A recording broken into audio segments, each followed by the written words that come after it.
What's up, guys? This is the Pop and Politics After Show with just the guys.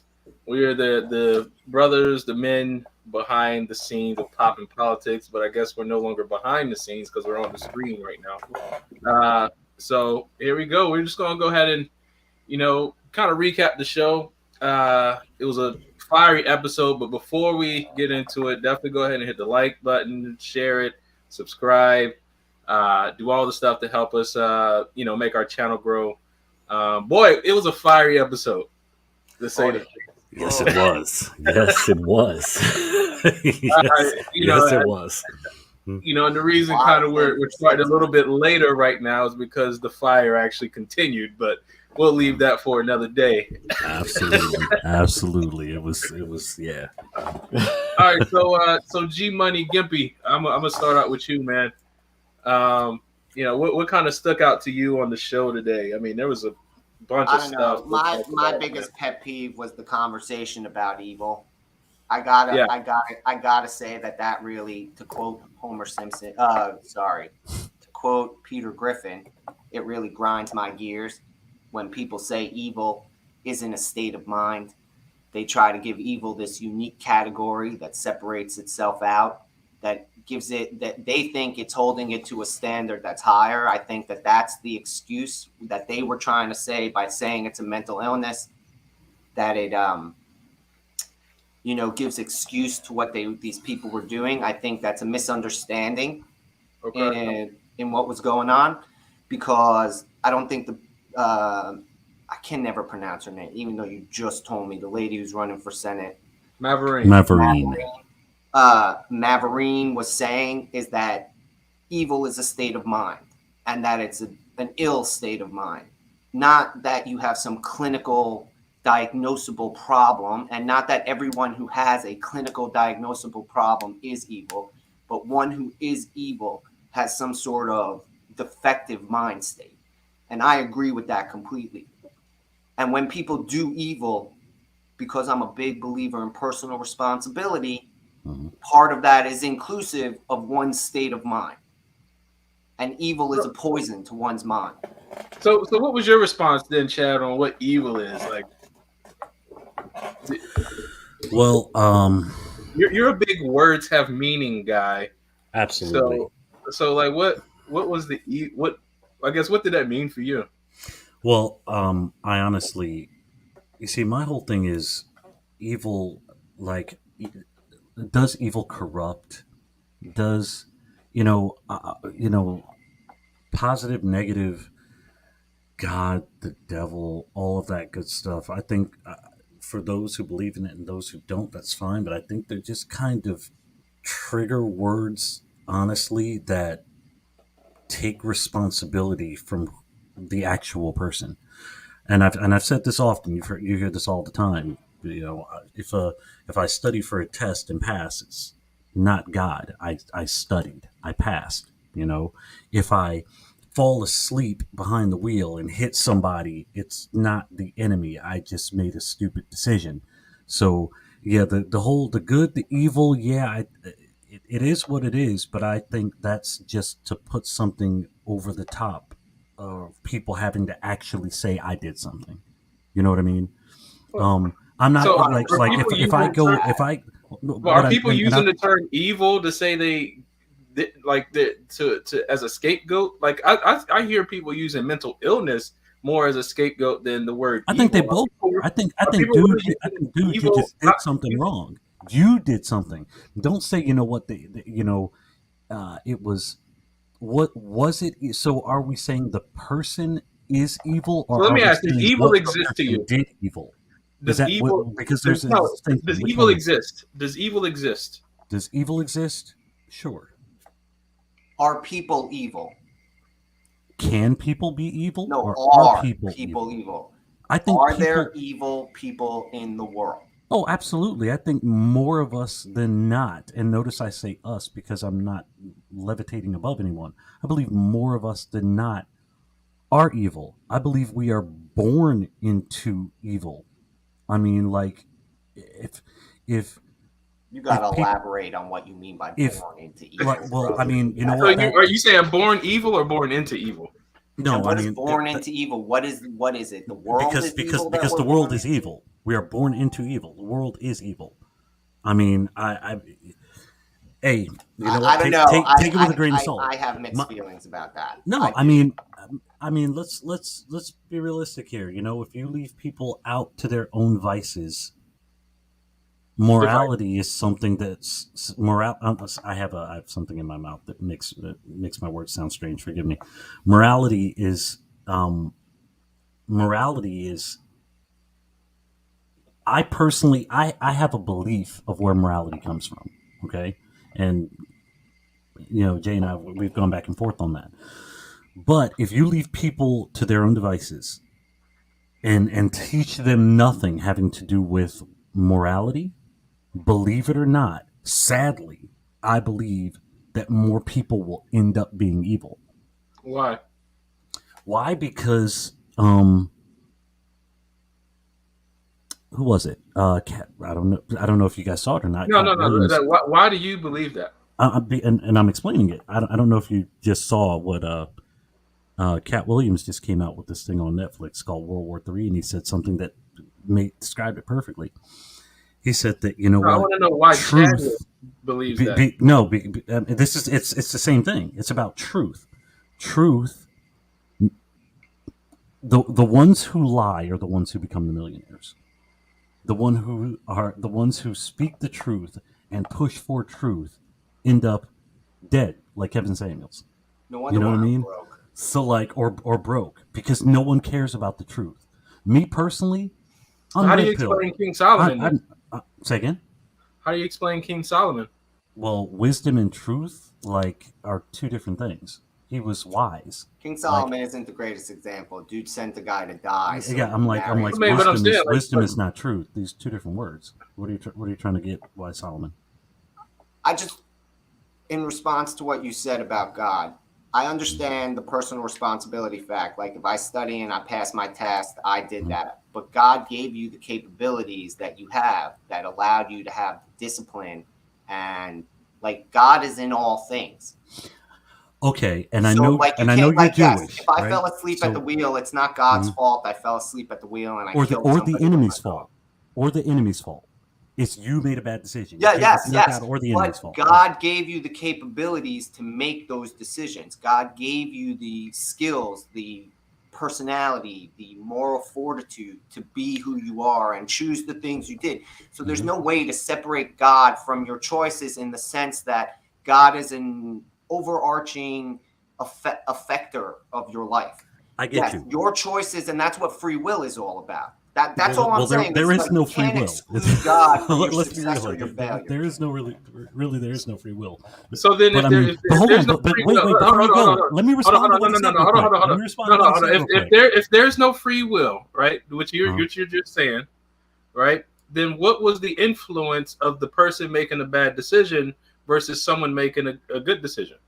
Well, before I answer that, to what Gimpy just said, and it'll be quick. Understand, even Paul said, "I can do all things." He didn't say Christ could do all things through me. He said, "I can do all things," which means there was still some responsibility for stuff that he could do. There's If always, you dude, that's so personal responsibility. That yes, is the but essence of you free said God, will. But you said like All right, God all right. makes So everything possible, and I'm like, we're going okay, so far philosophical right now, but I do want to okay, ask it my bad. simply: does evil exist?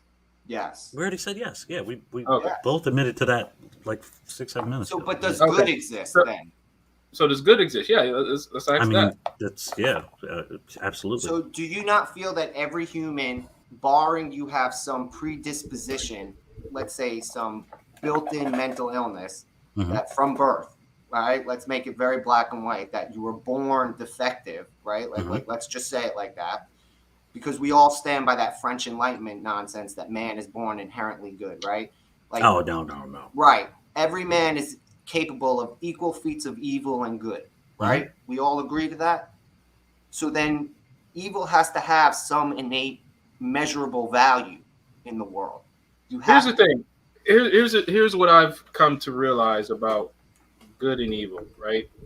Um, we all have to face ourselves, and this is the biggest challenge that many people like avoid. I would say, because when you look at the person in the mirror, you have to face and overcome the darkness that's within you. Now, if you never do that, right, oftentimes uh, we try to fill. Oftentimes it's a void, so we try to fill that void with a lot of other things.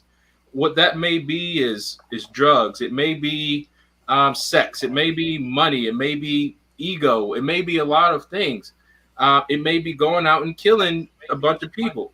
But every time, like, there's that darkness that we have to face and overcome in order to, remove the evil. It is a self-reflective process, but most people aren't really willing to go through that. And because we have all these arguments about what evil is and if it doesn't exist, and now people justifying evil, calling it mental health and some other things, we stop looking inward and looking for answers always outside. When the answers are never outside, they're always within.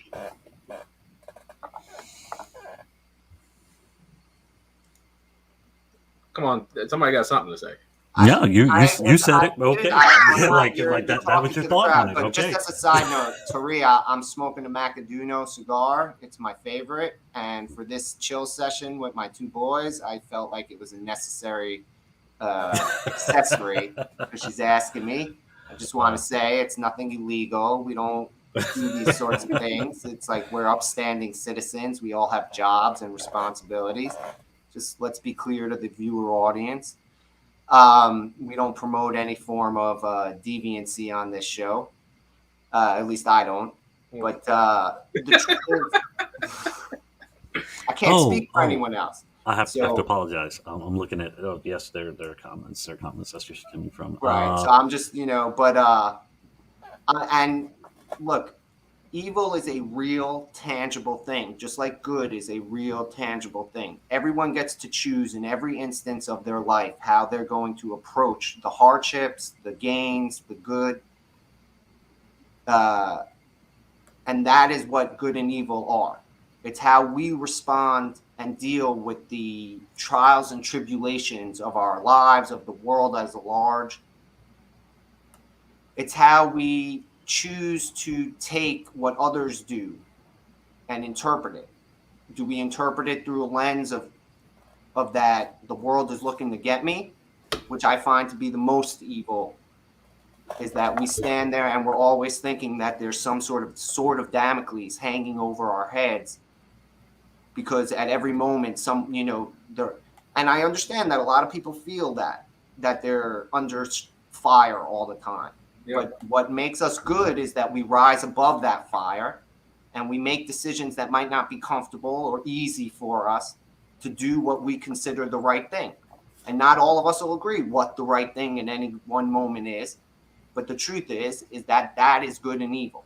Good and evil is our personal choices and the responsibilities we take as individuals in how we interface with the people in our lives, the world at large, including this shooting. Yes, thoughts and prayers don't really do anything, but saying not to say thoughts and prayers is less valuable than those who wish grace on us and on each other. It doesn't matter if you're a Muslim or if you're a Taoist or if you're a Jew or if you're a Christian. I have no problem as long as I also agree that that's not all we should be doing. You know what I mean? Yeah. There's more to do to it than just. Well. So how do we get to these points of the shootings that we see? I mean, the events that happened in Texas, are extremely tragic. We see events like this every day, though, in Baltimore, and we're not talking about how tragic it is when people are getting shot broad daylight. I think you say that every day, how tragic that stuff is. But it's getting to the point where it's actually almost becoming numbing. I mean, literally, there what four mass shootings in the past 10 days. Like, can we name two of the shooters. I mean, it's to the point in which it's happening so much that it's becoming. Does it make it any less evil? Oh, I'm not saying that at all, but I'm saying that's literally what's going on. So then, when are we going to get to what I just said? Wouldn't it be that the good and evil of it is to not become to overcome the desensitization? So I think part of it too is saying one event is worse than another, right? When you're treating this particular set of events as more serious than these things that are happening on a regular basis, I think that in itself is evil too, because you're not really valuing life. You're really just doing it to score political points. And if we're talking about politics and all this, it's really part of the same agenda, because it's the same people trying to push these gun reform laws and essentially redo the entire U.S. Constitution that gives the responsibility to personal freedom to protect against evil. No, you have my vote. Come on, guys. I mean, what do you want from me? I agree with you, bro. He's looking for controversy. That's the thing. Come on, man. So if you want some controversy, the controversy is then why aren't we more proactive about it? So, for example, all this gun stuff that's going on, right? They talked about red flag laws tonight. For example, Buffalo, that guy should have hit 9 red flags according to New York State. No one did nothing. They're not wrong. This shooter today posted shit on Facebook. Facebook is all over when you say something that doesn't fit their narrative, but some dude is talking about walking into a school. Somehow that manages to fall past the 9,000 censors that they got and fact checkers that are saying. Yeah, so I didn't get that about Facebook too. So they shared that, hey, it was a private text or something like that. But I've seen where people have sent private texts in groups and Facebook has flagged it. So I'm gonna share this real quick. Hold on, where is it? No, I get you. The things that you can get away with, and the things you can't get away with. Hold on, I just want to address Evie's comment before you go into Evie. We're not saying that people with mental illness are automatically evil, but we're saying that evil is a state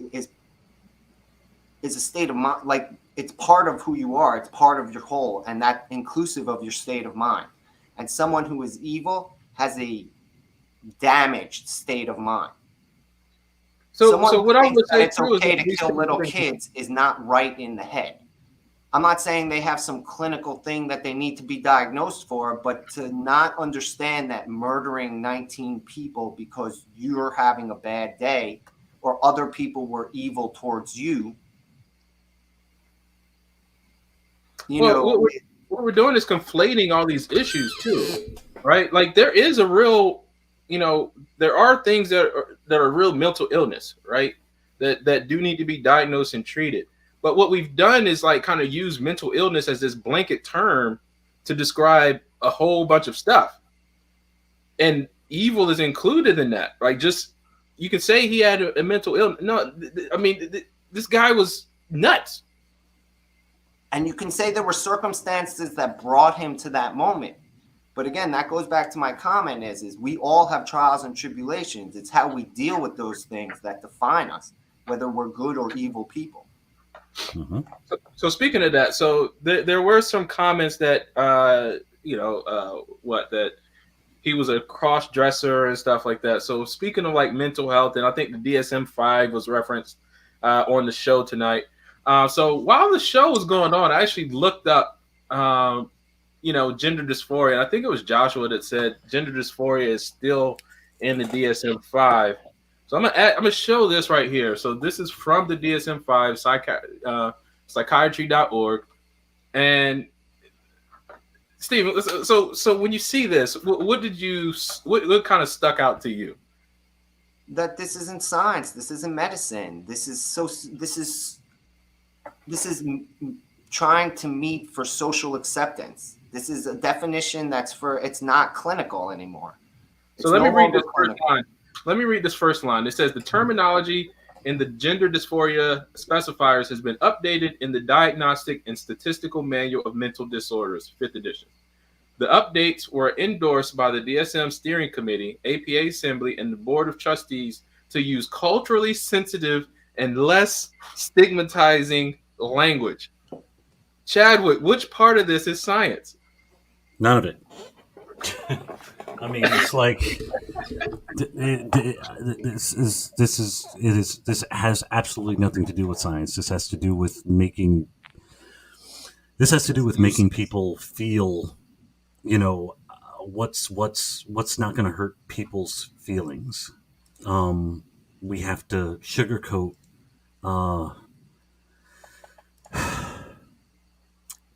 It's just gotten to a point which is sad. I mean, Yeah, the text of gender dysphoria was updated to use culturally sensitive language. Example: desired gender was changed to experienced gender. no, okay. Cross-sex medical procedure was updated to gender-affirming medical procedure. Cross-sex hormone treatment to gender-affirming hormone treatment. Which part of this is science, and why is this the basis for the argument? So it's essentially saying this is no longer, it's not in the mental disorders. It's just saying, hey, it's not a disorder. We're just going to affirm it.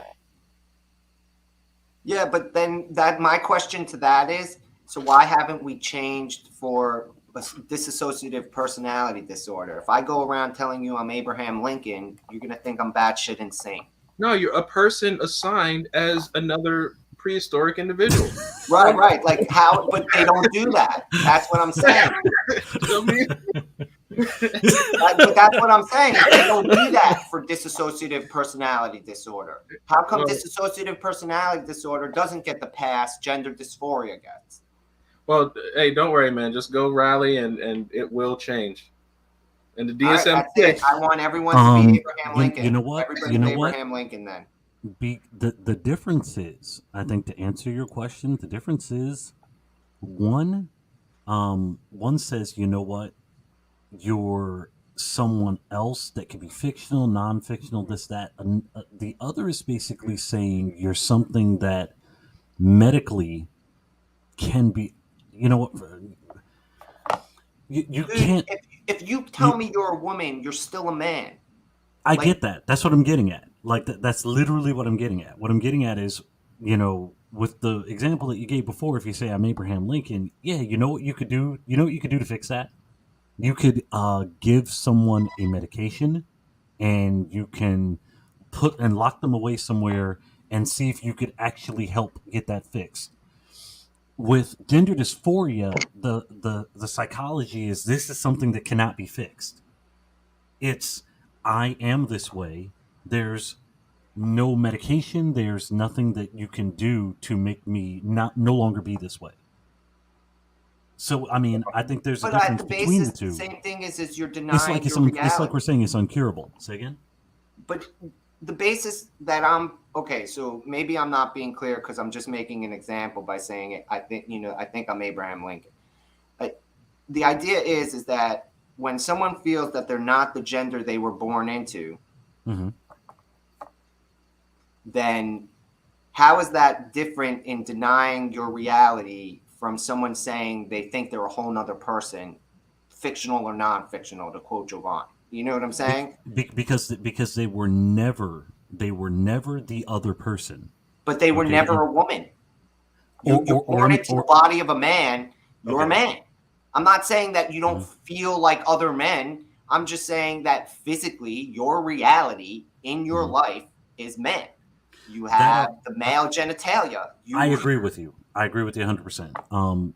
So how is that different? The argument would be like I was both before I came out, and then there was a mistake that was made. What? That your body developed one way and your mind developed another? I think that would be the argument. But I don't agree with it, but I think that would be the argument. Right, but that's what I'm saying. So then that would apply to dissociative personality disorder, where you think you're someone else because I believe that I'm Abraham Lincoln. They don't think they were Abraham. I'm not talking about someone who thinks they were Abraham Lincoln in a previous life. I'm talking about I get you. In general, present day. Yeah. Today. It's the same. You're denying your physical reality. Your literal reality is you were born into a man or a woman's body, and you're saying that. How does a man know he feels like a woman? I don't know how Yana feels like.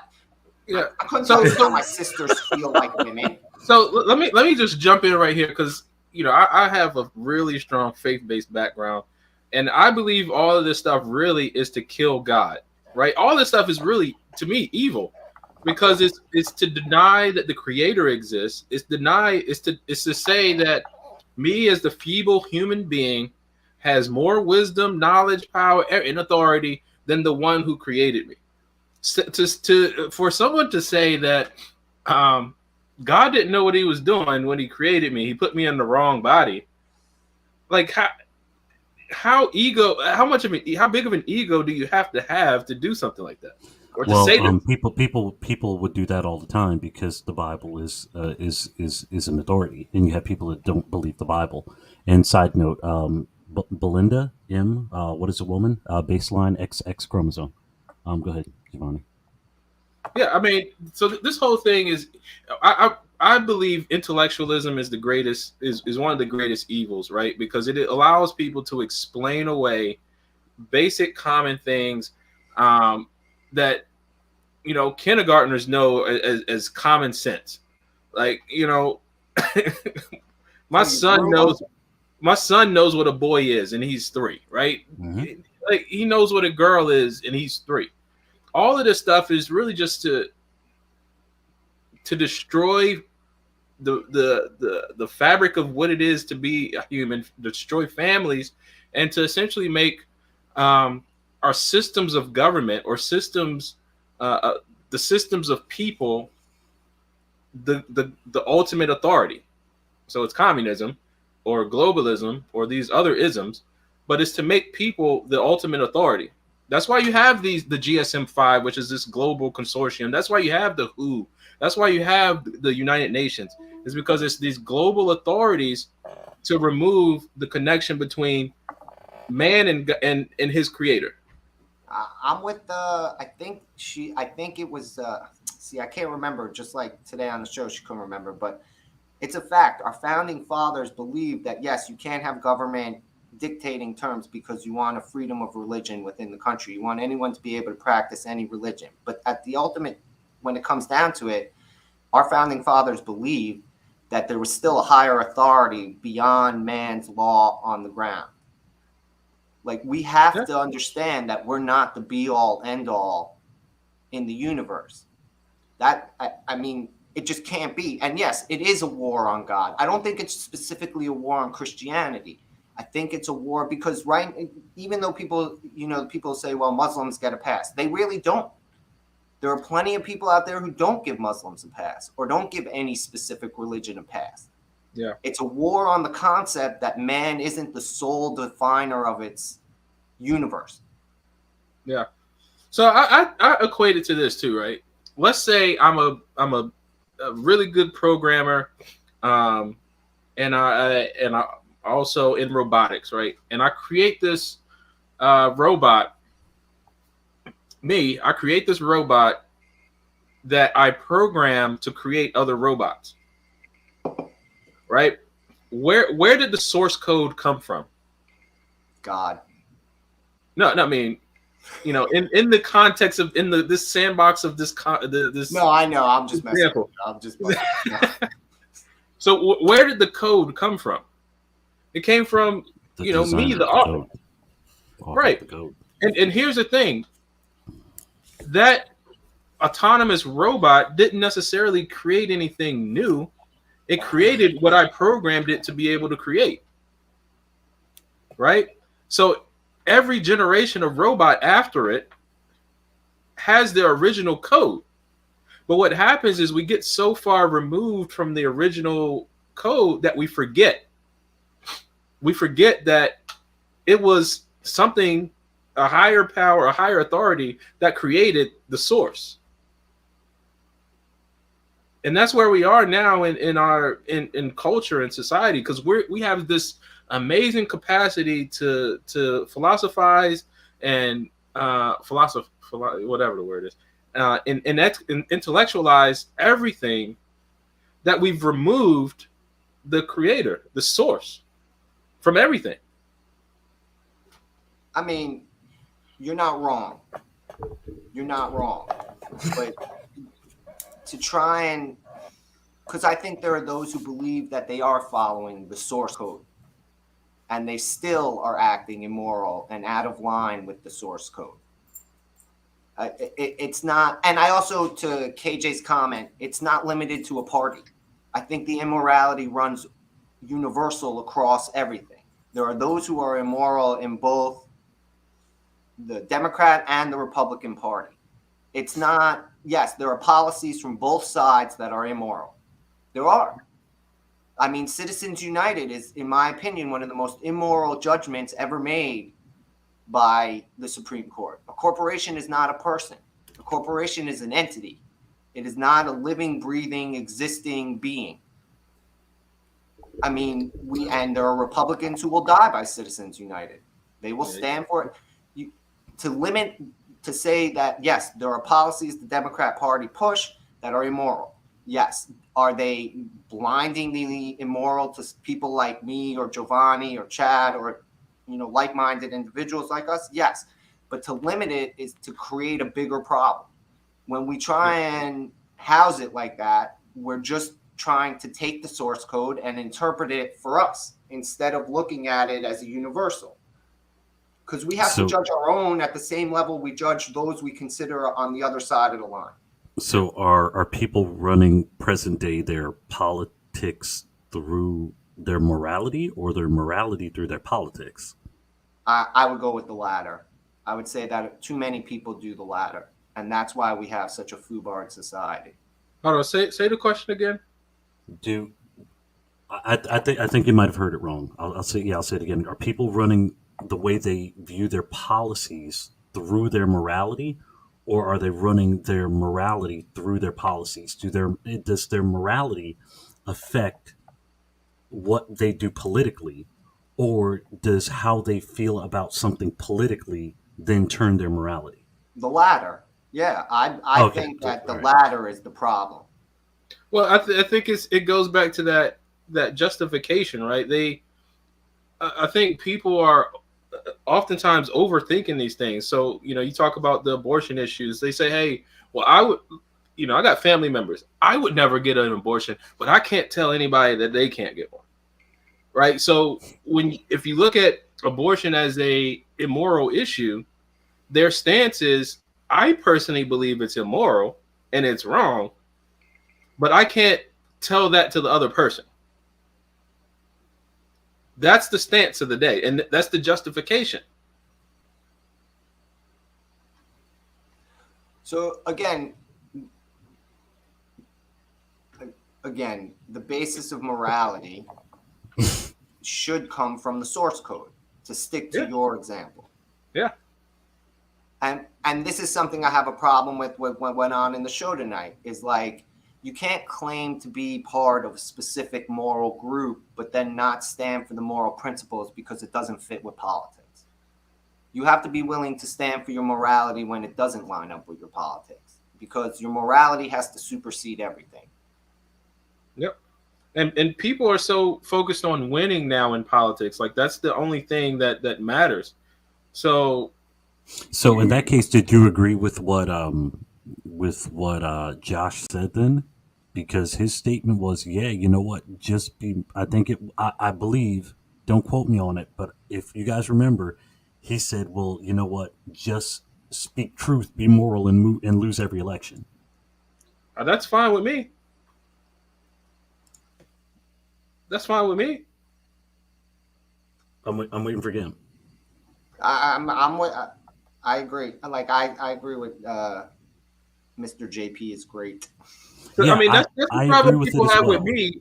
That's the problem a lot of people have with me, because I don't compromise on some things. Like for example, people said, you should really run as a Democrat in Baltimore City if you want to win. I'm like, well, I'm not a Democrat, and I don't want a lot of people, right? Like that. That's just, and that's just. We had a guest on the show a few weeks back who said if you want to run in Baltimore, you got to run as a Democrat. Yeah, that's kind of the simple. That's my simple thing, right? I'm not going to sit here and lie to people because I want to win. Winning is not the most important thing. Being and doing right is the most important thing. But I want to say something. Giovanni Patterson for mayor of Baltimore. Yeah. I do want to say something on this because like when we compromise, we oftentimes like we believe into the deception and believe into the lies. And when you compromise on that, like you're essentially avoiding the truth. So if winning is more important, you're willing to lie and cheat and steal to get it. That's the way I hear that. And this right here has been sitting with me since the end of last year. And why you see all the things that are going on. So it is from the Bible. So forgive me for the non-Bible readers out there. But when I ask myself, like I just simply typed in Google, like, what are the results of rejecting truth? Like, when you reject the truth, what happens? So this is from Hosea chapter 4, and I encourage anyone, don't have a Bible, whatever, just read it. Hear the word of the Lord, you children of Israel, for the Lord hath controversy with the inhabitants of the land, because there is no truth, no mercy, nor knowledge of God in the land. By swearing and lying and killing and stealing and committing adultery, they break out, and blood touches blood. So the way that ends is like the ultimate result of forgetting truth and rejecting truth is literally that blood is going to keep spilling. We see the shootings, and we see the shooting in Texas. We see the shooting in Philly. We see the shootings every weekend in Chicago. We see them in Baltimore every year. And all of these places in America as a whole is just rejecting truth. We're looking for these fancy ways to fix it. We're looking for these intellectual policies to apply to these things. No, everybody needs to go back and look in the mirror and say, look, there's some darkness inside of me that I have to address. Again, also, we have a problem in the modern day where truth is subjective. If we want to talk about that, then the modern day keyword. We have too many people who think that if I believe it hard enough, the sky is green. Well, you can believe, but right, you can believe it, but it doesn't make the sky green. Yeah. Exactly. Yeah. But there are plenty of people who out there, right? You have this term now, my truth. They're living their truth. Yeah. This is that intellectualism, man. Again, I'm not arguing that, but I'm saying like the problem is bigger than just these simple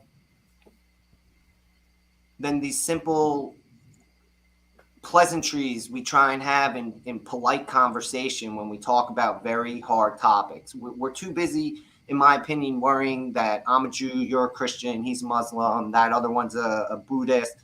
That's not what unifies us. That's what separates us. Instead, I believe murder is wrong. You believe murder is wrong. That's a natural truth.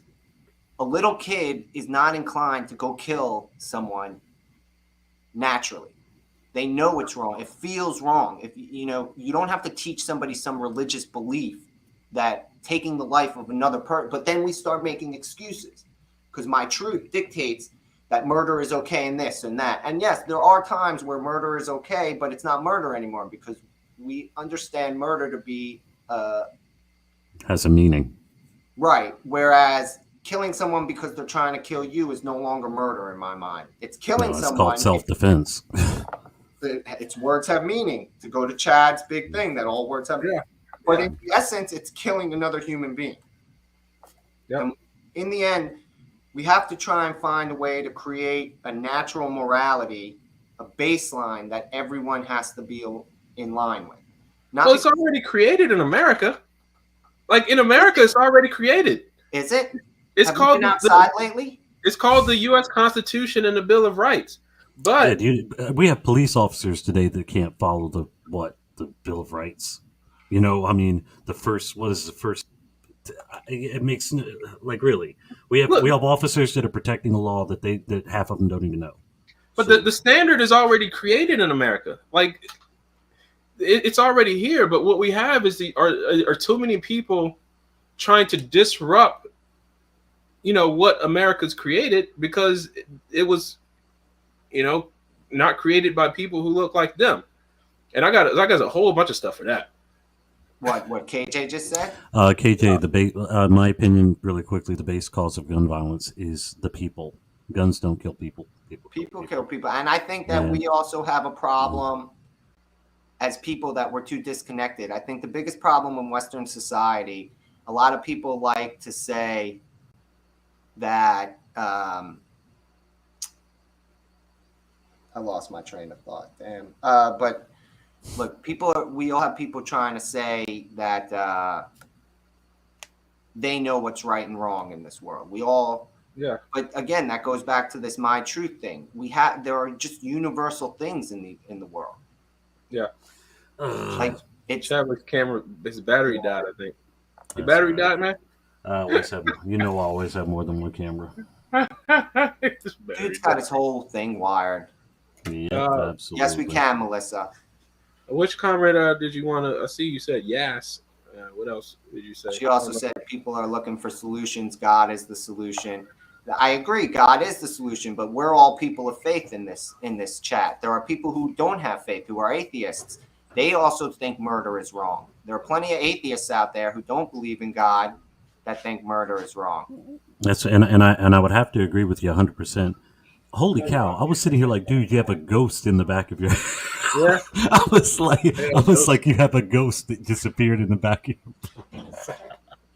Your place is haunted. I can't even hide in my own basement. Again. Yes, I am. We have people of faith here, but to be able to make a good argument, not everything can be biblical, or not everything can be. Some things just have to be a good argument. But here's the thing. Here's the thing. Like, can we accept there are just simply things that we can't explain and can't understand? Sure, absolutely. Like, can we accept that? Like, I don't know if we as people can accept it, because we have this such thirst for knowledge, and I need to know, and I need to tell you. Mm-hmm. Like, can we really accept that the answer to some question is like, I don't know?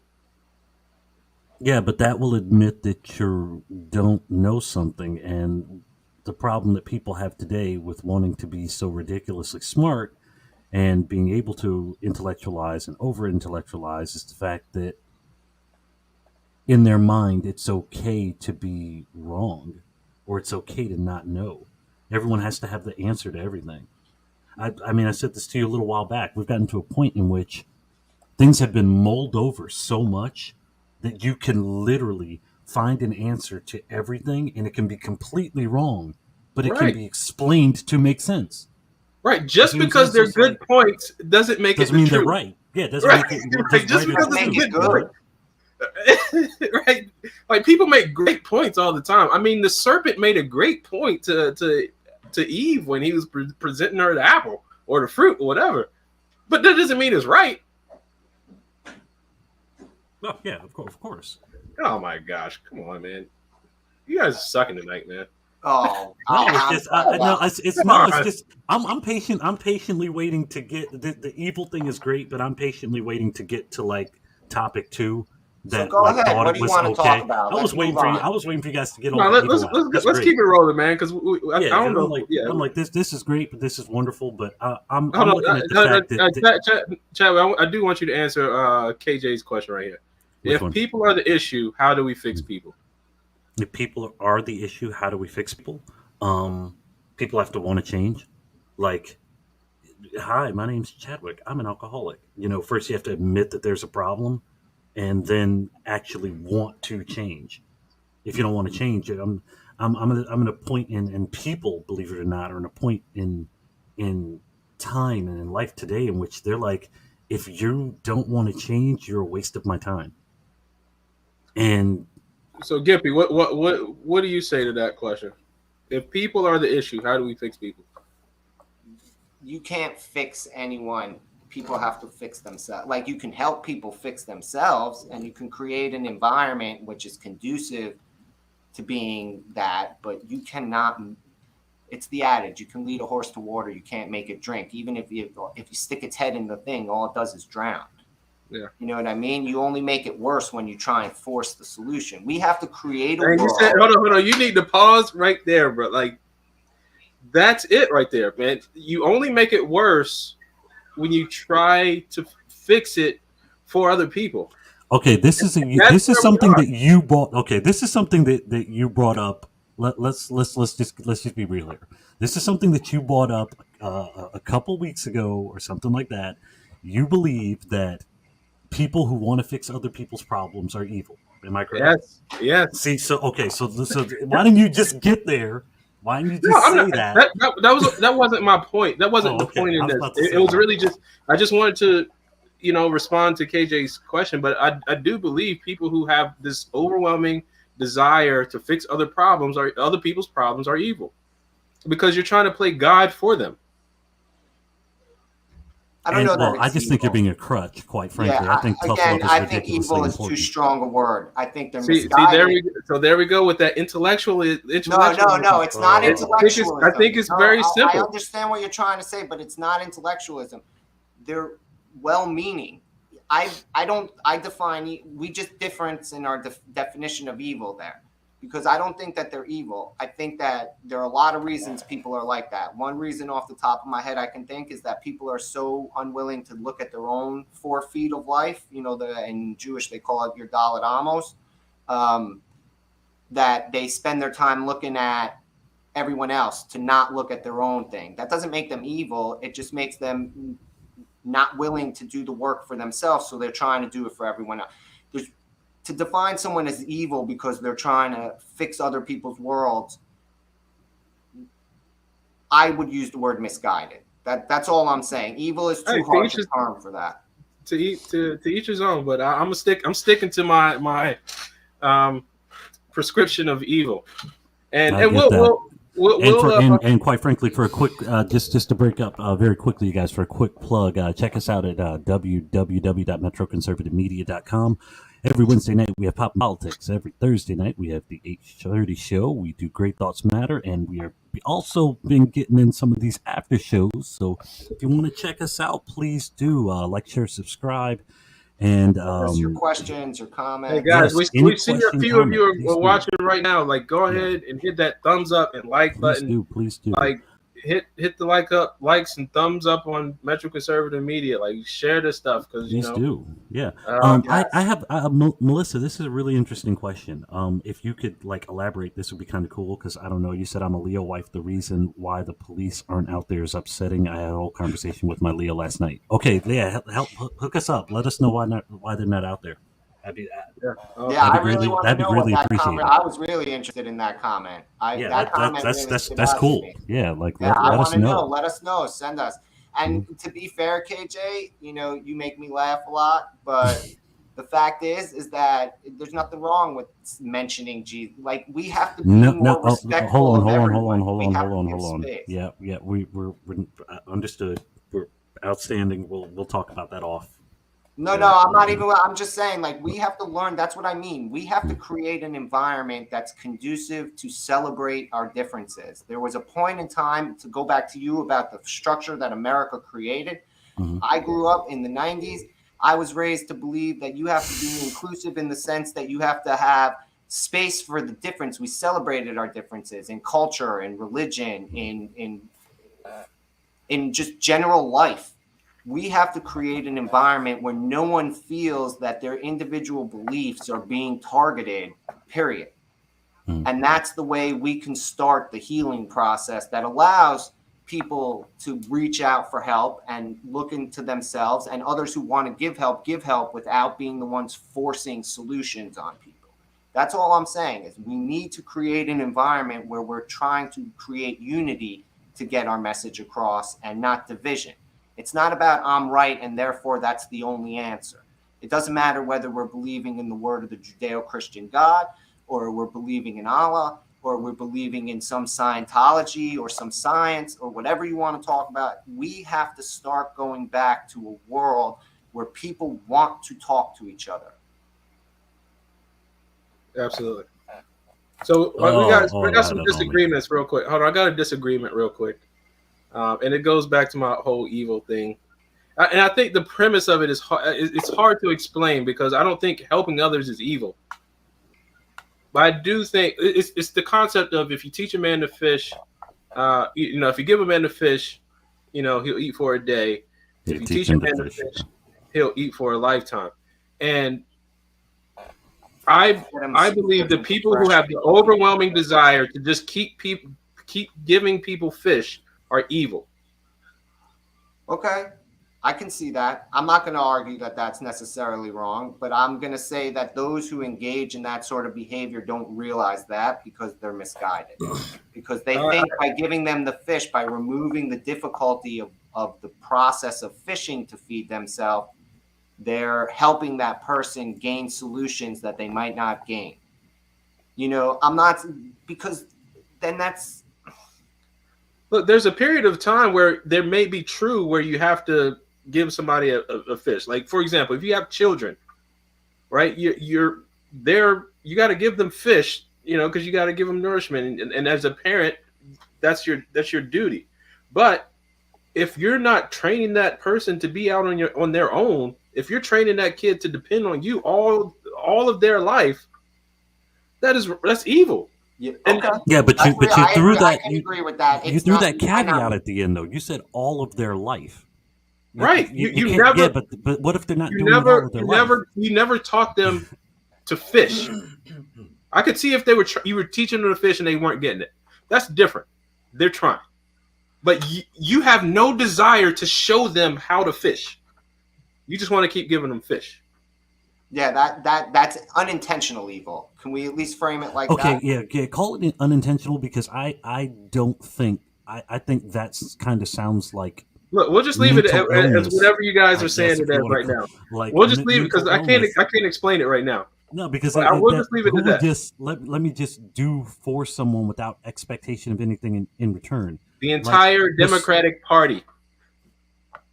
Yeah, but again, see, so you're saying every Democrat is evil? No, I'm not saying every Democrat is evil. Party. He's no, but again, so you're assigning humanity to an entity. Goes back to my concept of Citizens United. Again, you can't assign a non-living entity. People make up the Democratic Party. It's an ideology, and it's evil at this point. Maybe now, but it didn't start that way. Maybe not. It's fair, but the road to hell is a very slippery slope. Absolutely. And again, so in Judaism, a parent is responsible for their child till they're bar or bat mitzvah, right? Till they become an adult, till they reach the age of adulthood. All the sins of a child fall to the father in Judaism till that point. In fact, at a bar mitzvah, a father comes up and says a little blessing when they're at the Torah scroll that that establishes that moment in time that they're no longer the bearer of the sin of the child, and now it moves to the child. So during that period, yeah, it's okay to give them fish. After that moment, if you haven't taught them to fish, then they're screwed. And it's on you. You failed. Mm-hmm. Even for things like there's an obligation to teach your kid how to swim in Judaism. It says outright in the Talmud, they talk about it. Like, these are things that you have to understand, that they start by doing it right, and then they reach that moment when they're supposed, but they didn't realize maybe they did, and maybe they are evil. I'm not going to say that I can speak to each individual thing, but in a general concept, sometimes people don't realize that they've crossed that line, and they don't realize that now they're evil. You know what I mean? And that's what I mean by unintentional evil. But that's where I say, like, everyone has to face the mirror. Like, everyone has to look in the mirror, and that is the biggest thing that people are avoiding, is that look inside, that introspective look. Well, let's keep moving. Chad, where do you want to go next, brother? Yeah, man, I was really just blown away by this whole aspect of, like, not even teenagers. What is this? Like, kindergarten age children being taught to go pleasure themselves. I thought that is the most evil. That's and I'm not going to use evil because I'm trying to get away from that. Misguided evil, though, man. They didn't know they were doing it. It sounds like a good idea. You How know does what? it? That's just What sarcasm. 5-year-old wants to beat off? That is Huh? that. Yeah. Well, okay. I mean, That is the most immoral. That is the most non-conservative. That is the most liberal. That is the most far-leaning left shit I've ever heard in my entire. Yeah, but what about I've State never heard Farm? anything that What bad in my about entire State life. Farm? State Farm State for Farm. You know 10 what? Can I years pull was that up? feeding 5-year-olds Oh, LGBTQ books. And then as soon as they got outed, they fled from the doing it. Do they really regret it, or are they worried about their stock price or that's their PR. That's PR at that moment. They didn't care. They don't care. And the people who were in charge of it, they don't think they did something wrong. They're covering their ass. Yeah. That's evil.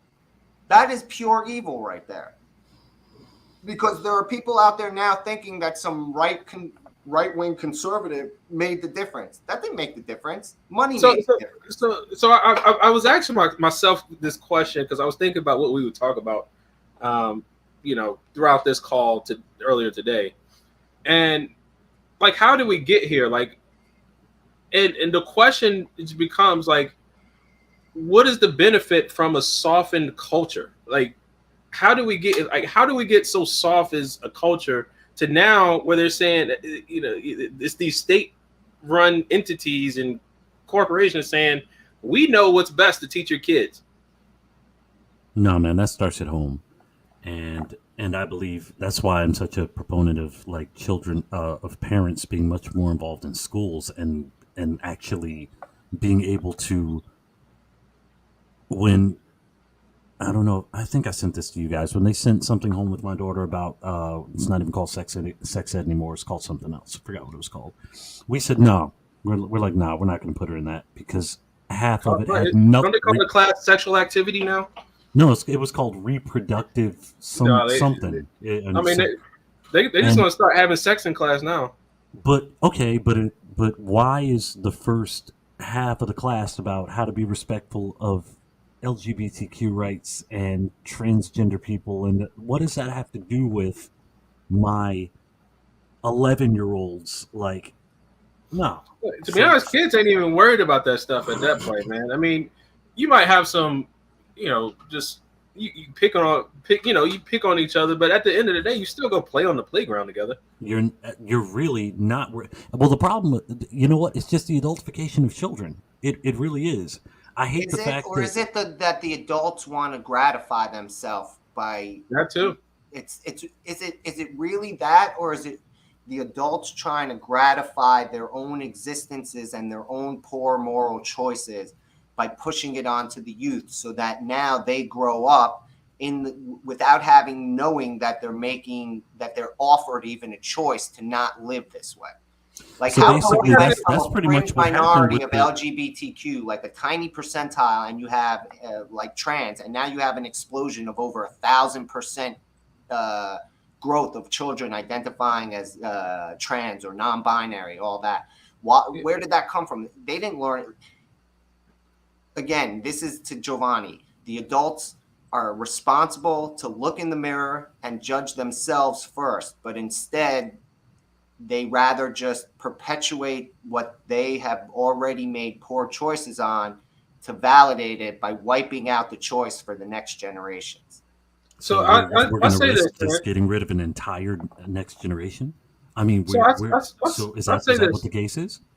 Well, I'll say this too, right? Normalization does not mean things are normal, right? Just because something is normalized doesn't mean that's a normal, thing, right? So as we normalize a lot of these things, getting it to the kids younger and younger, first off, it sounds like they want to push a lot of, kind of pedo stuff, the kids, justify the love is love, no matter age, color, sex, gender, whatever you want to say.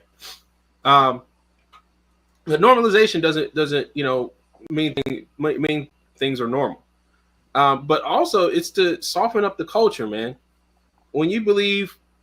Can I ask you can you define, because you use this a lot, soften up the culture? You have to define that clearly, because that's a very vague, obscure thing. Like, for example, when Socrates was on trial, they said he was responsible for corrupting the youth. His defense in his trial was saying, why would I do that? Anything I send out will come back to me tenfold. So soften up the culture. So let me go back to the conversation a little bit. Back to the conversation.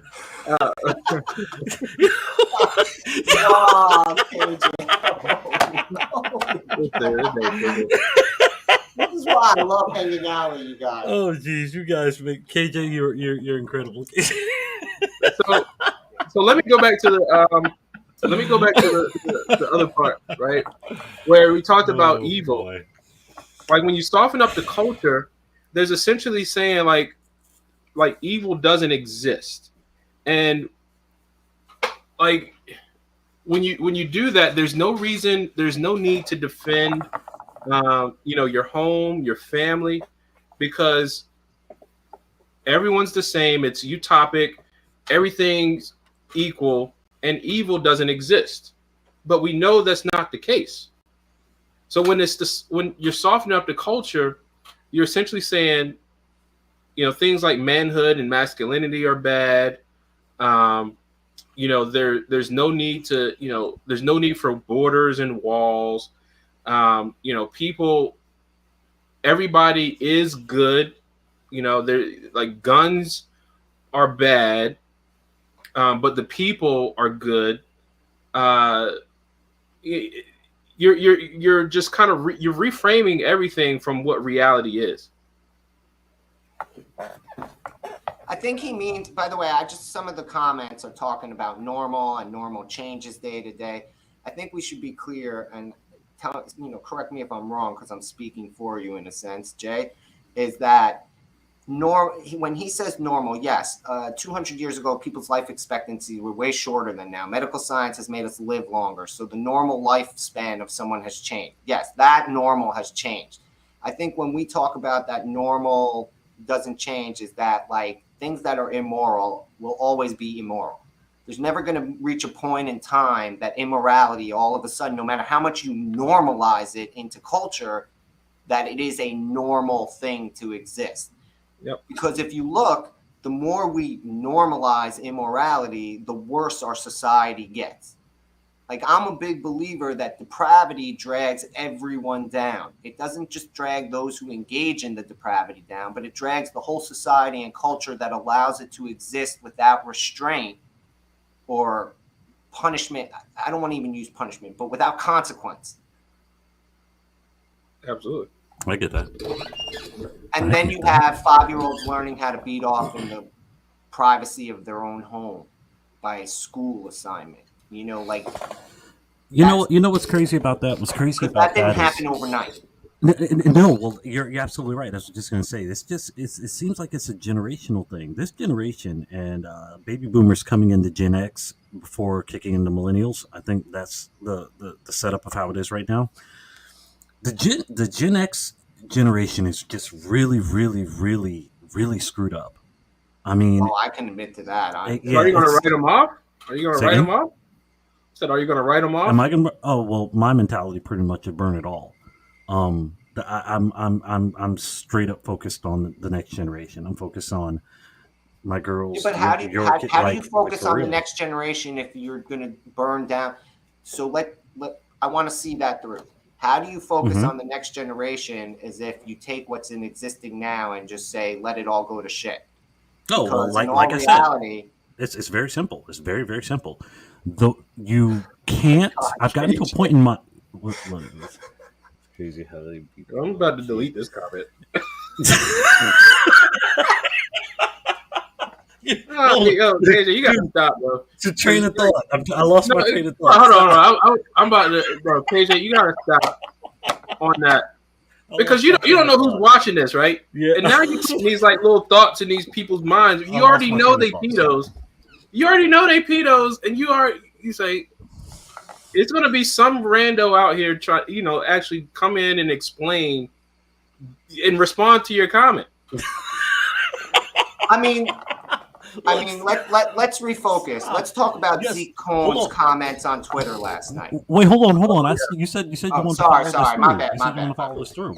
No, it's just I believe that there are enough of us in society today that are of the mentality that we are at a point in which why waste so much energy on people that don't want to change?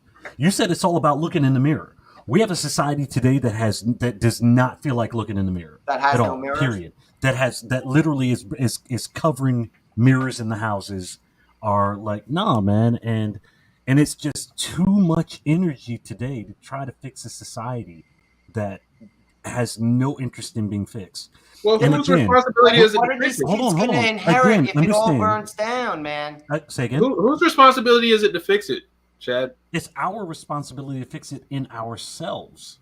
Right, but if you want it to all burn down, if you're like, and don't get me wrong, dude, I am right there with you. Unfortunately, I'm at the point where So I feel like so what's the reason for the next statement? because it's not because the reality is if the next thing is to have for the next generation, they have to have something inherit. If we leave them scorched earth, no matter how well we train them, they're inheriting scorched earth. There's nothing to build. Okay, So so let me say this you're missing the point of what I'm saying. No, You're let me missing say the this point of too. what I'm saying. Hold on. saying Let the me. next generation is people. The next generation is not.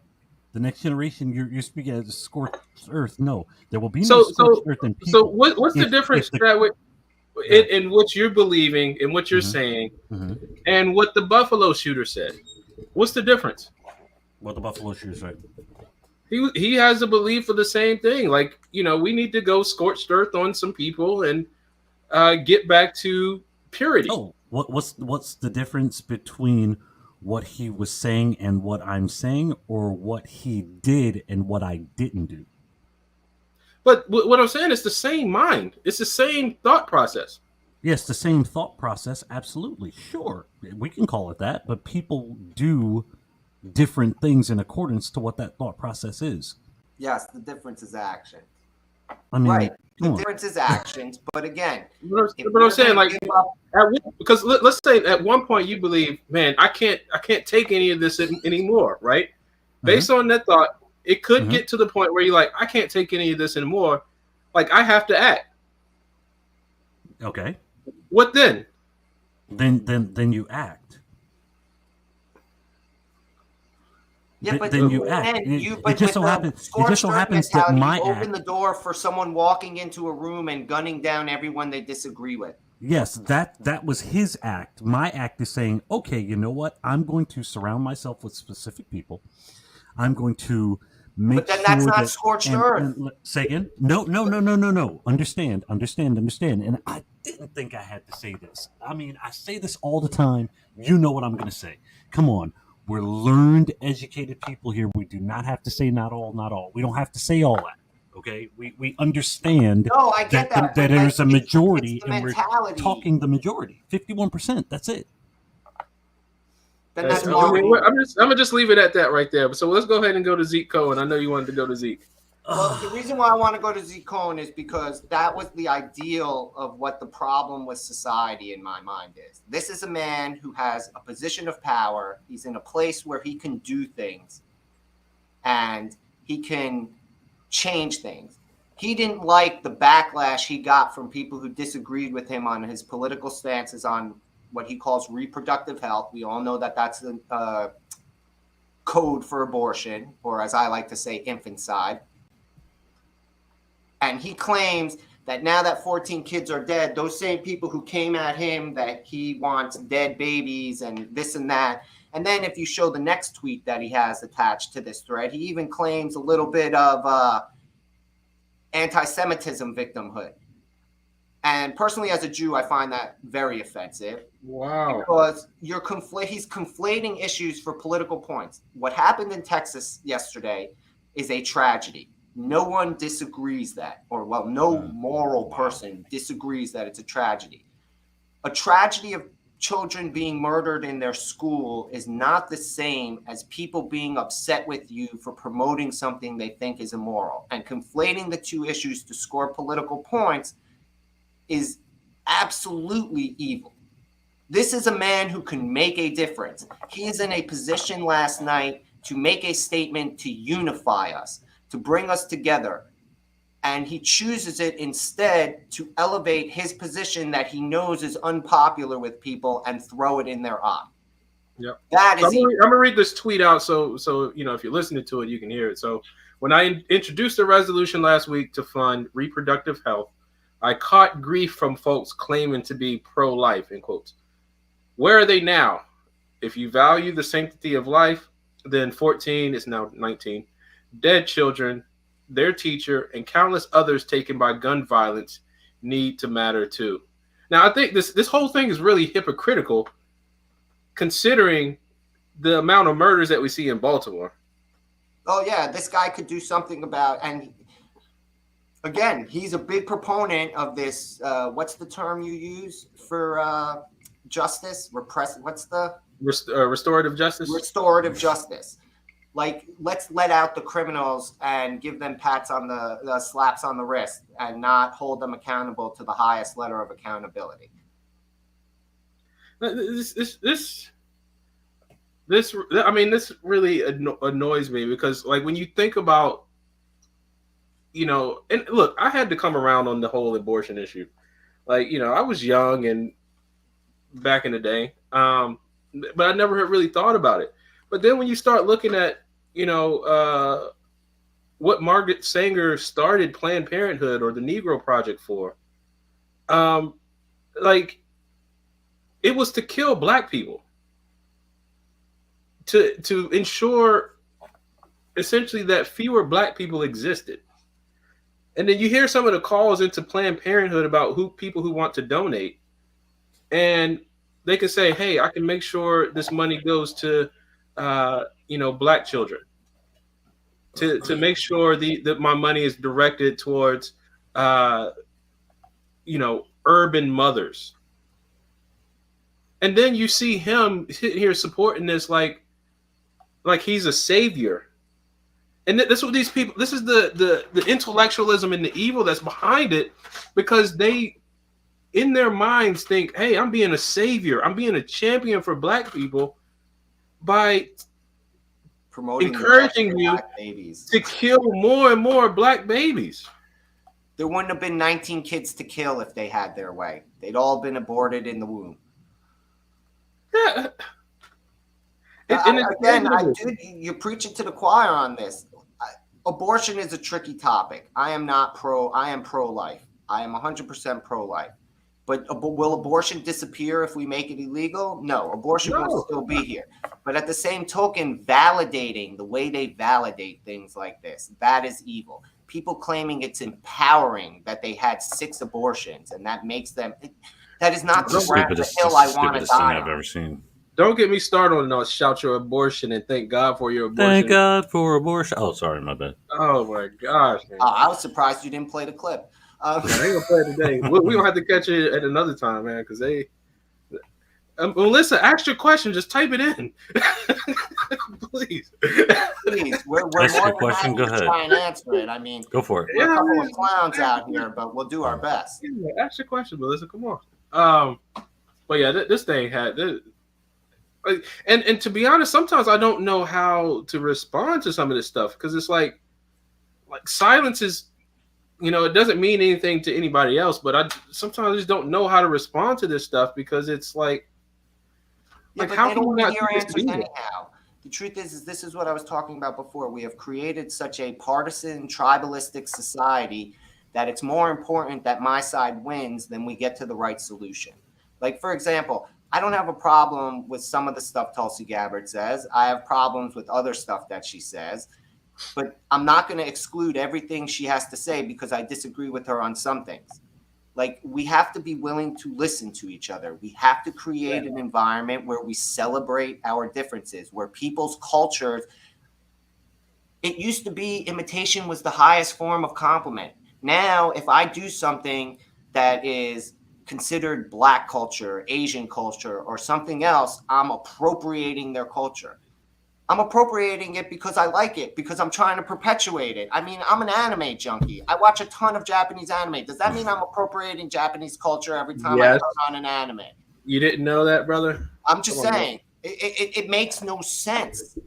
We're not. That's the scorched earth problem. That comes back to that we are creating an environment that there will be nothing for our children to inherit. So no matter what we train them or teach them or guide them, when they get there to be in charge, there'll be a heaping pile of ashes because we were irresponsible and unwilling to meet each other halfway.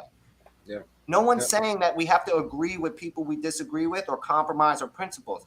But we do have to get to a point again where we're willing to at least listen to each other. And we are not. And this Texas thing shows that. Absolutely. This thing with kids getting LGBTQ, like grooming kids before they even know what sexuality is. Like they're playing Red Rover, red light, green light. What the hell do they care? Yeah. And yes, if you have two dads at home and you want to talk about it in class, I understand that. But it's not the teacher's job to then go teach you that the right or wrong of it. It's the parents, the family. They have to be able to redirect. Teachers are not there to.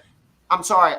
I guarantee you, you both can agree. Will say that this is true for you. You never had a teacher growing up that was busy talking about their private life in school. They were teaching. No. We would make jokes when we were in school. Why won't you grade our tests tonight? You don't have a life. You're a teacher. Mm-hmm. Yeah. So Melissa has a question. Who wants to take this one? Do y'all? I'll definitely go for that. Absolutely not. I'm a Second Amendment guy all day, every day. You'll find a gun somewhere around here. I believe the problem in society today is the fact that society in general makes it too hard for the people who are able to lawfully carry, and it's too easy for the people who are unlawful with it. And I mean, I was talking to a couple of officers just yesterday, and I said, "Look, when are we going to make it so Maryland is an open carry state or a constitutional carry state? That I guarantee you will fix the problems. Make it easier." Again, I don't disagree. Second Amendment is important because a disarmed populace is an easily oppressed populace. To go to I just want to Evie commented about why do we have to celebrate. I think you misunderstand what I mean by celebrate our differences. I mean, like, just because the black culture, like people who come from Ethiopia or Kenya or something, they have cultural differences from people who were raised in America.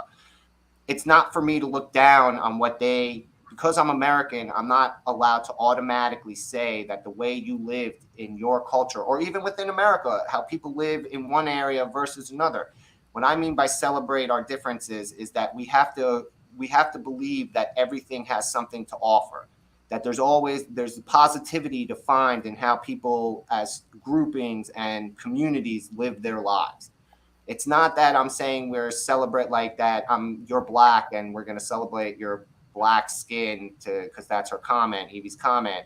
That's not what I mean. I mean literal culture, the actual things that define our communities, the food, the music, the way they celebrate, the way they honor each other, the positives, not the things that are immoral or the customs, not the things that are immoral or depraved. I'm not looking to give room for things that are negatives.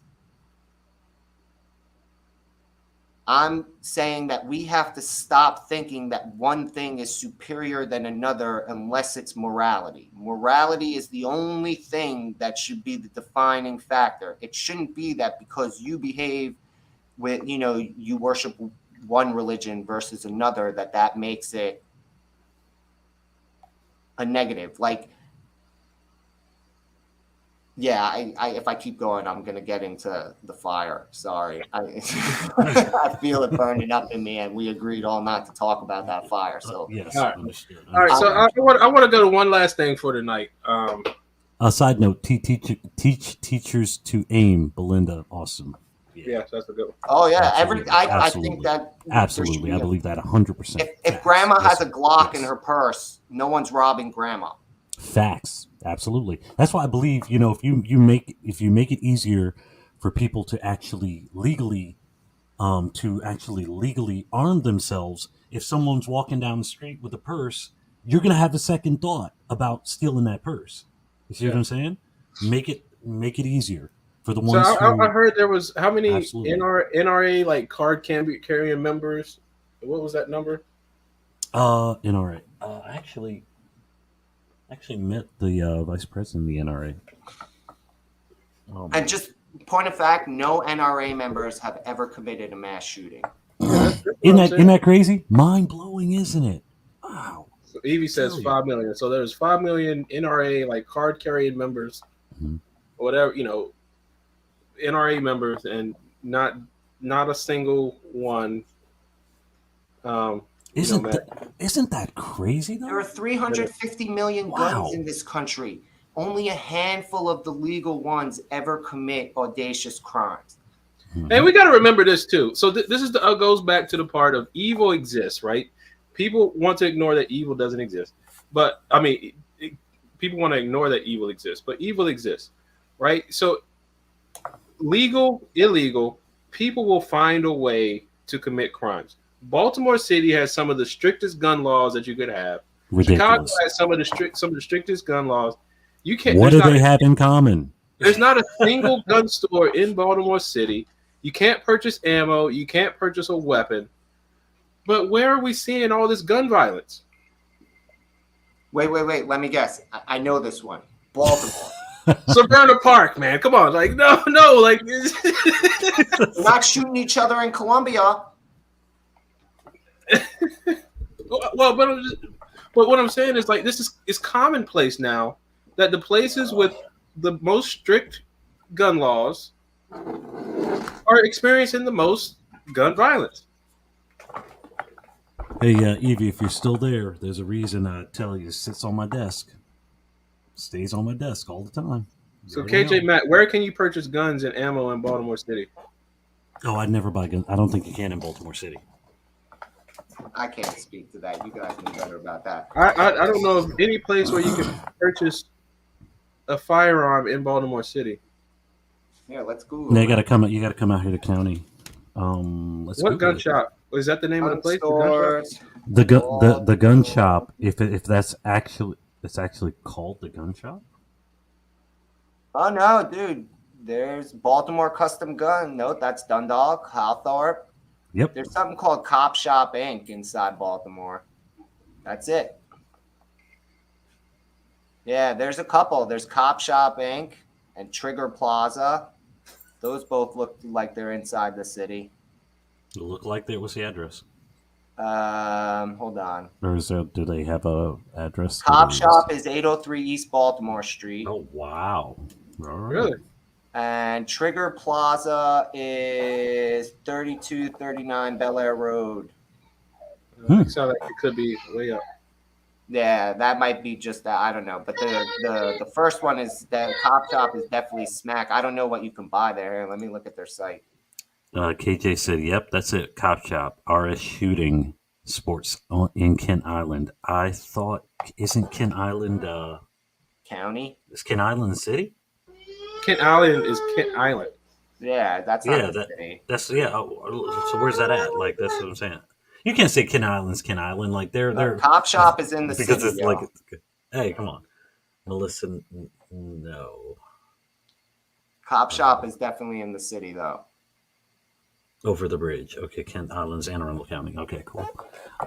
I mean, again, let's be clear. So let's take a step back from being fixated on Baltimore. The last two last major mass shootings were in Buffalo and California. Both those states have some of the strictest or the most strictest shittiest laws, I'd say, ever. And it didn't stop it. And in Buffalo, they have, in New York, they have red flag laws that were ignored. This guy, the Buffalo shooter, should have been flagged for red flag laws. I saw articles on, and that didn't happen. Like, it's not even a matter of new gun laws. It's about enforcing laws and using the laws that we have on the books properly. Like, again, guns don't kill people. People kill people. In the UK, there are no guns and people are stabbing each other. It's not like, and by the way, just to be a point of fact, most murders are committed with blunt force objects in year over year. So it's not even gun, like evil will find a way to perpetuate itself. People will find a way to kill each other regardless of if you let them have guns. Good So stuff. Melissa, you carry all the time. Good stuff, girl. I appreciate it. Nice. I'm a fan of yours. Absolutely. Very nice. I mean, I'm a fan of hers because she's been hanging out with us all night. Oh, gee, come on. Of course. All right. Hey, So, man, Of let's course. go to our Absolutely. last another contested topic that was kind of talked about on the Pop and Politics show tonight, but the church. Oh boy. Are you going to talk about that Tax exempt status? Yeah. So, what is it? So the pastor out in wherever he was, what's his name? What's that pastor's name? Greg Locke. Yeah, I know who you're talking about. Yeah. Greg Locke. So what are your feedback comments on it? I got the video if y'all want to play it. Is that the one we watched? Yeah, it's down here. Oh, dude, that's like cartoon level awesome. I was waiting for fire to spit out his mouth. I mean, I don't necessarily agree that that's the way you present it to your flock, but I mean, he's right in a sense. The dude is definitely right. You can't follow immoral policies. And then I said that again, this rides a fine line on stuff, but I'm going to say it and people might not like what I have to say. You cannot say you're a person of faith and then do things or support things that are directly in counterance to your faith. Things that are prescribed. Like you can't say you're a religious Catholic and support homosexuality. You can't say you're a religious Jew and support homosexuality. You cannot. You cannot call yourself one thing and then not stand up for your morals because it's politically inconvenient. I am a firm believer that your politics have to stop where your morality is in counter to it. So if a rabbi, a preacher, wants to preach that by me is good. You want to be cartoon level character preaching it, that's kind of awesome. I mean, like what he did, the way he let it loose, awesome. I mean, you want to play it? You want to play it? Yeah. Go ahead. No, go ahead. It's like you're waiting for fire to breathe out his mouth. Oh, I got it. Yeah. In Jesus' name, get the hell out. Come on, man. I'm ready. All right, go for it. I didn't know you were playing it from my screen. I thought you had the other clip. No, I don't. We're not on that side. Yeah, you can bring it up, I think. Hold on. Well, I mean, I can, but it'll change. Why didn't you pull the trigger? This is like a bad date right now. Yeah, shut up, man. Just add me to the stream. I don't know if you can hear it though. Let's see if you can hear it. Can you hear it? Nope. No. Get out. Can you hear it now? Yep. Get out, you Start over. Get out, you baby butchering. All right, let's go back. Yeah. I'm to the place right now. If you vote Democrat, I don't even want you around this church. You can get out. Get out, you demon. You can get out, you baby butchering. Election thief. You cannot be a Christian and vote Democrat in this nation. I don't care how mad that makes you. You get pissed off as you want to. You cannot be a Christian and vote Democrat in this nation. They are God-denying. All right, so yeah, I'm gonna just pause it right there. I got something else though. Wow. I just want to point out the throwing in the election stealing, not okay. Like, even though I have my opinion on that is my opinion, we're not going to get into that. But like that, I think is like the same way I say Zeke Cohn conflated issues. That's a conflation of issue right there. Because that's not a religion. All right, so I'm gonna bring up something else, right? Mm-hmm. And maybe this is kind of a minor example, but this lady is Bishop Leah Daughtry. She was like somebody high up in the DNC. So here she goes. You keep on pushing our buttons. Oh crap! Hold on. Oh, stop it! Stop. All right, go ahead. Any conversation. Start over. Justice, fairness, and equity. Hold on. I gotta go back. Dang it. Sorry, technical difficulties. Here we go. Must be a witness to God's justice and God's righteousness.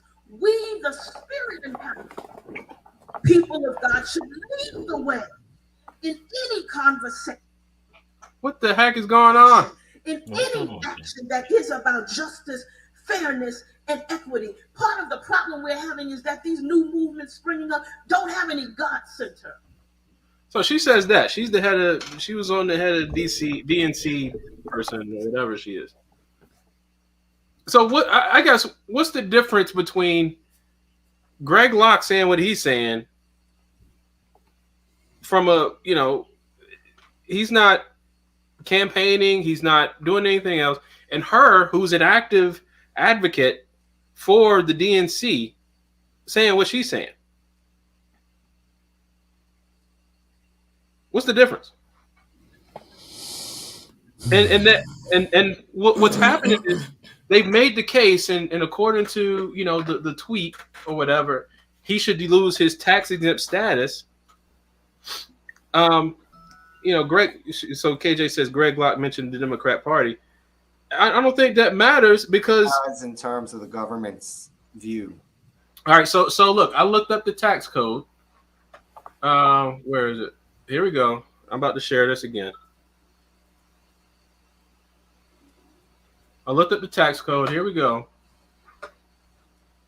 This is jeopardizing tax exempt status. Oh crap, can't see it that far. So they must not devote a substantial part of their activities to attempting to influence legislation. Okay.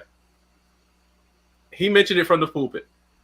They must not participate in or intervene in any political campaign or on behalf or in opposition to any candidate for public office. I'm going to be honest with you. If that's the case, if we're going by I know a couple of different places that should have lost tax exempt status a long time ago. But he's not campaigning. He's mentioning it to his parishioners. That's what you call church girls, right? Parishioners. Yeah. Mm-hmm. He's just mentioning it to it like, hey, based on the things that they're supporting, I don't know how you can do it. But he's losing his tax exempt status by saying that stuff when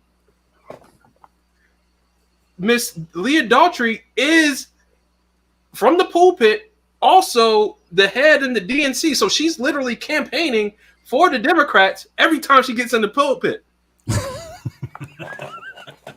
It's like a conflict of interest. So how in the heck does that? Because the people who decide that are primarily Democrats. So here's the other part I got to this, right? I'm going back to my book, and I'm recommending everybody read this thing. Color, communism, common sense. Yeah. Listen, man. What is it? Right here. Hold on. Where is it? So, the resolution to the Negro question. Hold on. Let me read this right first. Abner W. Berry, columnist for the Daily Worker, official organ of the Communist Party, recently praised these ministers as fulfilling their historic role. Example, delivering the Negro into the hands of the communists. Neither his pen nor his lips had such praise prior to the 1934-35 period. The Moscow line was clear. The resolution on the Negro question stated, in the work among Negroes, special attention should be paid to the role played by the churches and preachers who are acting on behalf of American imperialism. The party must conduct a continuous and carefully worked out campaign among the Negro masses, sharpened primarily against preachers and the churchmen, who are the agents of the oppressors of the Negro race. They are openly admit using the church. That's ironic, right? Like that defines irony, since communism destroys religion. They destroy the churches because the government's supposed to replace God. So, I mean, that in and of itself is very entertaining in its irony. But here's the thing. Here's what they made it do. And tell me if you haven't heard this before. The new line went like this. Jesus, the carpenter, was a worker like the communists. He was against the money changers, the capitalists, the exploiters of that day. That is why he drove them from the temple. The communists are the modern day fighters against the capitalists or money changers. If Jesus were living today, he would be persecuted like the communists who seek to do good for the common people. I'm sorry. Like, do you know what the money changers are? Like, do you understand what the money changers are there for? Like, it's very, like, I've heard, like, we've talked, like, you talked about this and everything, but knowing what things are and in the context of what they exist is important. So the way Jews do census back in the day is every Jew has to give a half shekel when they go for the thing. So, when Jews come from all over, then they make their pilgrimage to Jerusalem for the 3 times a year. And when they're coming Shavuos time to do the sacrifices for the holy holiday, they have to pay their or is it Sukkot? I can't remember now. Sorry. But whatever, they have to pay their census, right? They have to give their half shekel. But if you come from Babylon, you have a dinar, you don't have a shekel. You don't have a half shekel. So these money changers are there to give you your half shekel for whatever, do the exchange for you. So they're like foreign exchanges. Yeah, right. They're like currency exchangers. Yeah.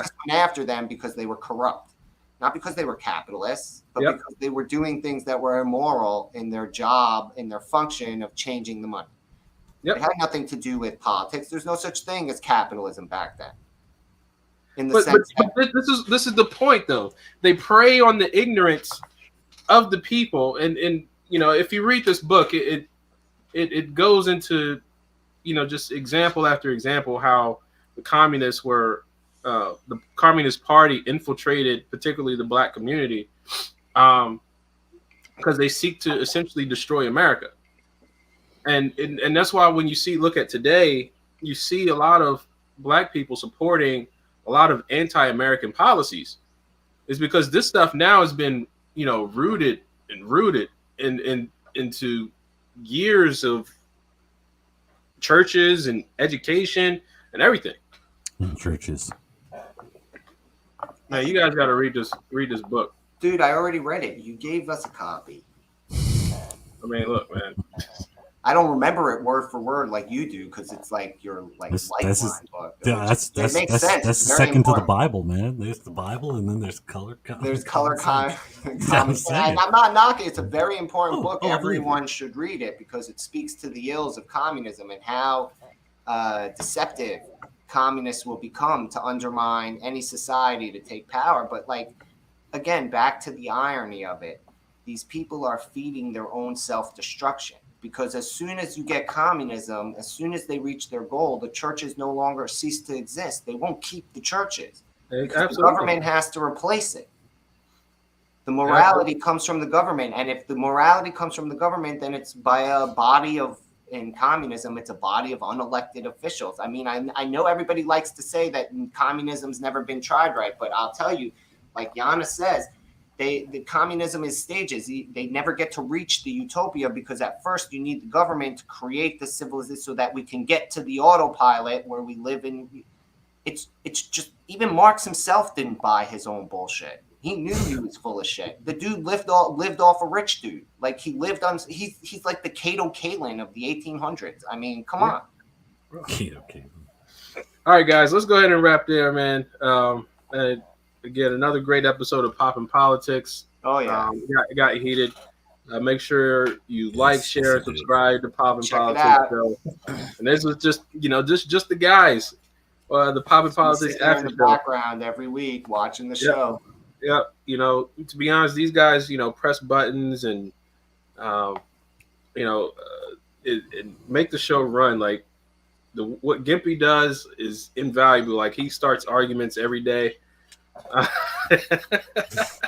But he gets you to think about stuff, and what Reason does in the background is really get the show produced, week in and week out, man. This team right here is amazing. I'm just so grateful for it. But yeah, just continue to support our work, like, share, and subscribe. That's really what helps us grow. Tell your friends. Yeah, tell your friends. Tag a liberal friend. Like. Ask what they think. Tag someone that thinks that evil doesn't exist or evil isn't a real thing. And share your comments and share it with your friends. So just to help us all grow. All right. So final thoughts. Who wants to give final thoughts? Gimpy. Nah, let Chad do it this week. Chadwick. All right, so Oh. Chadwick. Final Final thoughts, man. thoughts. Final thoughts. How we're going to fix the problem by not making. How we're going to fix the gun problem today, in my opinion, is by not taking away the guns, but actually putting guns in the hands of the people who are legally able to do something about it. And I think that's it. You want to see states that are doing well with crime. Look at constitutional carry states. You want to see states that are doing well with crime. Look at open carry states. You want to see states that are doing well with crime. Look at states that make it easier to get your concealed carry or wear carry. Okay, I'm telling you, fixing the problem is making it easier for the people who are legally able to carry. That's going to help. That's going to help fix the problem. That's my final words for it. All right, guys. This has been Just the Guys, Poppin' Politics, and we're gonna see you again next week. Peace. Always a pleasure. Have a good night, you guys. Always All right, a pleasure.